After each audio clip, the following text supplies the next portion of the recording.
Hello, friends out in Jamberry Land and all of my other friends out in direct sales. I get tons and tons of questions about recruiting. Now, why recruiting? Because everybody wants to grow their paycheck. And we know in direct sales that the best, fastest way to grow your paycheck is to grow your team. And so many times I get questions about, Rachel, how did you grow so quickly, so fast? How do you get your team to start recruiting? How do you approach people about this, and when do you do it? And the simple answer to all of that is that it's a mindset. Recruiting isn't one of those little boxes that you get out when it's convenient for you. Recruiting is a mindset that you take on, and the way that you take it on is you start to think about this job as a blessing and something that you cannot bottle up and you can't contain any longer, that you just have to share it. You start to make a list of all the amazing things that Jamberry or that other companies or whatever it is that you do. You make a list of what it is that brings you joy about that opportunity and what makes you just feel alive when you're doing this. And for me in Jamberry, I feel alive when I get to help other women and I empower other women to make money from home. Because what I know is that they not only achieve their financial dreams, but that they feel more empowered as a wife, a mom, a friend, and it overall makes them a better woman. And that's what I'm passionate about. What is it that you're passionate about that you can share with somebody else? Because it's those stories that make them want to buy into the vision that you have and where you're headed, and they want to join your journey. So that mindset of recruiting, when you put that on, it changes everything. Your everyday, the way that you behave, the way that you run your business, the way that you even walk out on the street. It changes everything because you're constantly looking, how can I share this little bubbly excitement that is just oozing out of me with somebody else? And who can I share it with? And for me, I even sit back and I pray, who is it today that I can share this with? And let me tell you, that doesn't mean that I have 30 recruits a month. Would I love to have 30 people join this amazing opportunity? Absolutely. But it does mean that I'm going to look for opportunity, and that wherever that seed falls, that this may not be their time, but I have planted that seed. I have done my job. I'm going to work that relationship as much as they'll let me. I'm not going to bug them. I'm not going to spam them with messages, but I'm going to work that relationship. I'm going to take the time to listen and look for ways that this fits into their life.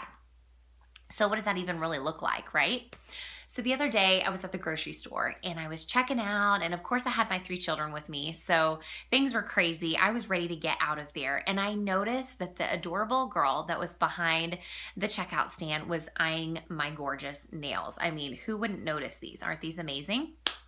So I hand her my card and I'm paying. And over this little conversation, when I come up to the stand, she says, oh, hey, how are you? How was your day today? And of course, in the South, everybody asks that. And we are polite and we say the same thing back. Oh, great. My day is good. How are you? How was your day?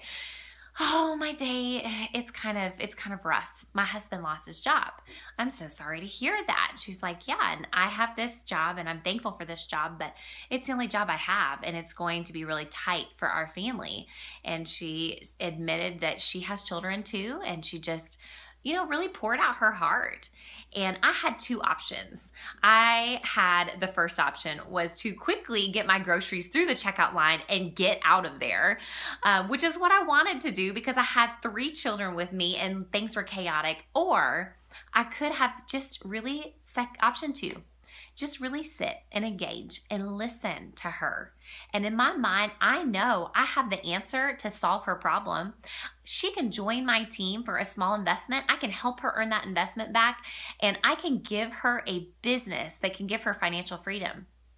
And she can do it on the side while she still has her full-time job. Incredible.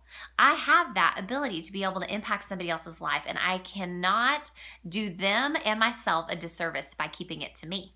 So I listened to her story, and I told and really was engaged. And that's the important thing. You don't want to just sit there and wait for your opportunity and your turn to talk. You want to really get to know them because maybe it's not the right opportunity for them, and maybe she just needed a friend at that moment to listen to. And so after she explained this, I said, oh, wow, well, you really ought to think about joining my business. I make money from home, and at times it has supported our entire family, and it has paid the bills when I, didn't know what, if we were going to make ends meet. And it has paid loans and all kinds of things. And we've had all kinds of amazing financial successes through Jamberry and through this business opportunity. So I told her, I said, you are personable, you are joyful, and I would love to have you on my team. And in that moment, she needed that boost of confidence. And every woman loves to hear that. And so I gave her my business card, asked her if I could get her number and to see if I could follow up with her. And I followed up with her. And did she respond back to me? No, she didn't. And that's okay. That happens. But I did my job of sharing. And that is what falls on me. That's my responsibility. Now, I know many of you say, but what if they say no? And I just get so nervous, I don't know what to say. And let me just tell you, there is no magic words. There isn't any. The key thing is that you need to listen and see where it fits in the opportunity. And the other key thing is that you need to go in expecting that some people are going to say no. Some people, this is not the right opportunity for them, and that's okay. And you will hear no.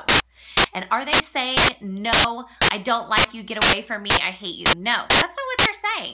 They're saying just like we've heard at many conferences before, we've had some incredible speakers, but they say, no, this isn't the right opportunity for me right now. Or maybe even, no, right this very minute, I don't really want to talk about this. And that's okay too. But for every no you get, you're one step closer to that yes. You're one step closer to that person who does want to join, and it is going to change their life. And isn't it worth it to just keep putting yourself out there to get to that one person?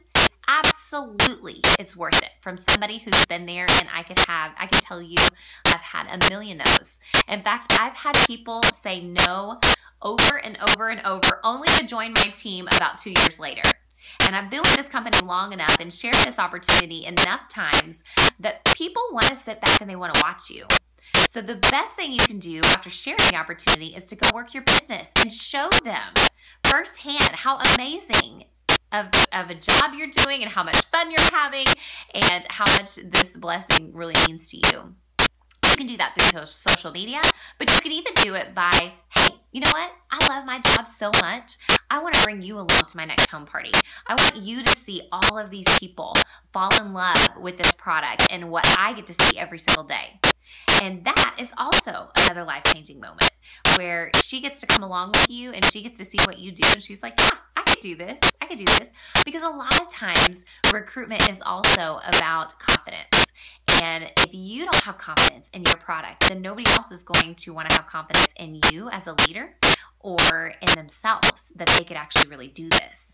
And so sometimes you got to fake it till you make it. You got to put on that confidence and you say, I'm really scared inside about doing this. You might even just tell them this, like, hey, this blessing means so much to me that I'm scared to share it with you and screw it all up, but I'm going to anyways because I just can't keep it inside me anymore. And that is what a recruiting mindset is about. That is what is going to change your teams. It's going to change the way that you look at your daily life. Every day, waking up and saying to yourself, who can I share this blessing with today? I hope that you found this recruiting message helpful, and I cannot wait to watch you guys grow your teams.